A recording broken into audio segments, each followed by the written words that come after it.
Throughout Native North America, the youth culture is growing and changing. From remote Native communities to large urban centers, Native youth under the age of 25 now make up over half of the total Native American population. Unfortunately, the average lifespan of Native Americans is only 44 years of age, 30 years less than other Americans. Tragically, two of the causes for that short life expectancy is the suicide rate and violence. Today's Native youth are searching for an identity in the times in which we live. Native communities are witnessing drastic negative lifestyle changes. Low self-esteem, teen pregnancies, gang violence, and the lack of positive role models have become a concern for tribal leadership. Some of the issues that are plaguing our tribe currently right now are the drugs and alcohol. We have a large amount of abuse of drugs within our community. Alcohol seems to be a problem also within our community. Young teens establishing families at a young age. So those are some of the things that are really plaguing our community right now. The drugs, alcohol, and starting out young as a family. In an effort to bring hope and spiritual influence to North America's Native people, Oklahoma-based United Tribes for Christ Fellowship Incorporated was founded in 1979. Utilizing Native family camp meetings and other programs for spiritual outreach, the Christian organization realized there was a great need to focus on the growing Native youth population. Like I said, I've always been involved with United Tribes and been very busy with that particular fellowship, but I still wanted to do more. I was seeing the youth wanting more, especially non-Christian youth.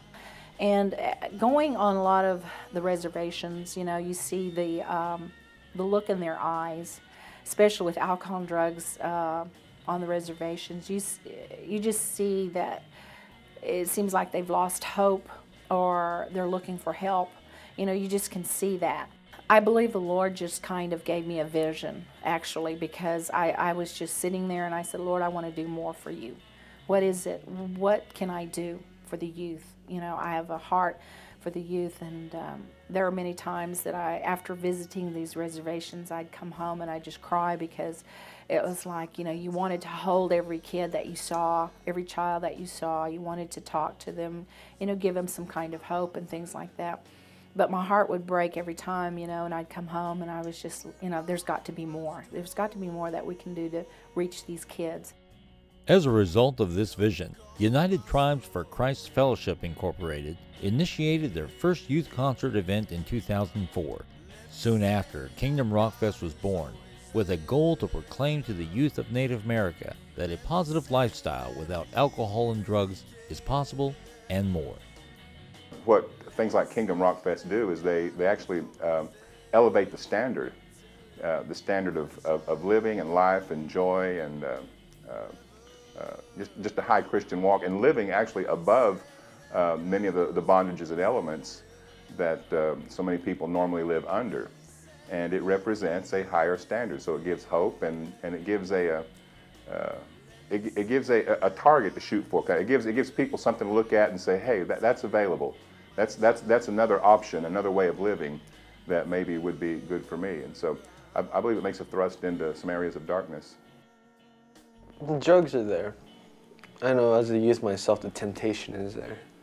I mean, everybody experiences it. I mean, everybody wants to get involved, but you see what I think we're trying to do is give them a new thing besides drugs, besides the alcohol, besides all of that. I mean, we give them an influence and we say, hey, look what I can do. Look what you can do as well. You can do this as well, not drugs, none of that. So I think that's why we're here. Kingdom RockFest has grown over the years, sharing concerts that feature both internationally known headline bands such as Salvador, Cutlass, Building 429, and Barlow Girl.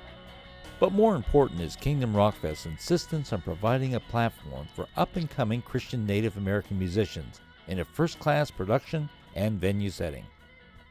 But a lot of times, Christian events have settled for less than best excellence. And I think that's where we've lost out to mainstream or even anti-God programming, because they've brought excellence to their craft. Stage and light show, sound is clear.